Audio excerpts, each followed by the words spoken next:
कहूँ सुदर्शनत अधीर ला भई नारी सुहाई बाहर तेना काज कठिनाई। एक मिनट के लिए ध्यान से देखिए। जहाँ के राजा की वीआईपी नाव उनकी सेवा में लगी हो। हेलो, अगर आप रामायण के प्रेमी हैं तो आप जानते होंगे कि भरत जी जब भगवान को मनाने गए हजारों लोगों को लेकर, तो निषाद राज ने इतने हजार नाव की व्यवस्था की कि किसी भी नाव को महाराज जी दूसरा चक्कर नहीं पड़ा, एक बार में ही सब पार हो गए। प्रात पार भय एक ही खेवा और तोषे राम सखा की सेवा। तो जिन्होंने भरत जी के लिए हजारों नाव लगाई होंगी, उन्होंने भगवान के लिए नाव की व्यवस्था नहीं की होगी क्या? अरे भगवान के लिए तो वीवीआईपी घाट पर सबसे वीवीआईपी नाव लगी होगी, लाल बत्ती वाली, हूटर वाली, जिसके आगे 4 नाव नीली बत्ती, जिसके पीछे 4 नाव नीली बत्ती।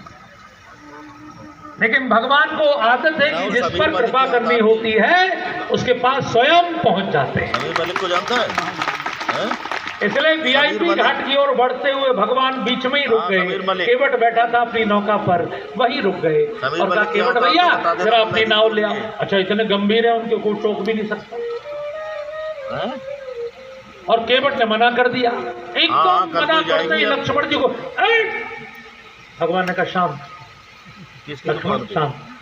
ये आपको देखकर खड़ा भी नहीं हो रहा, नमस्ते भी नहीं कर रहा, बैठा है, जिम्मेदारी तेरी। और आपने नाव मांगी, इसने मना कर दिया। भगवान ने कहा तूने कौन सी हाँ करी भाई?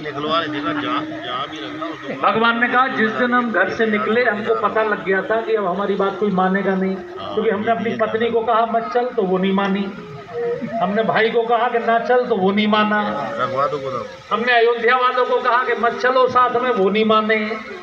तो हमें तभी पता लग गया कि बोहनी खराब है तो आगे कौन मानेगा भाई।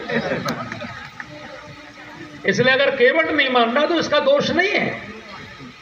भगवान ने कहा केवट भैया क्यों नहीं आ रहे? बोले मैं आपके चरणों की धूल का रहस्य जानता हूँ।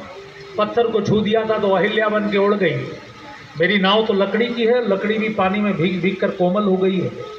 अगर उड़ गई तो भी गई, और रह गई तो घर में पहले से एक बैठी है, दूसरी आते ही सौत बुरी है चून, लड़ाई शुरू हो जाए। इसलिए प्रभु मैं खतरा मोल नहीं लूंगा।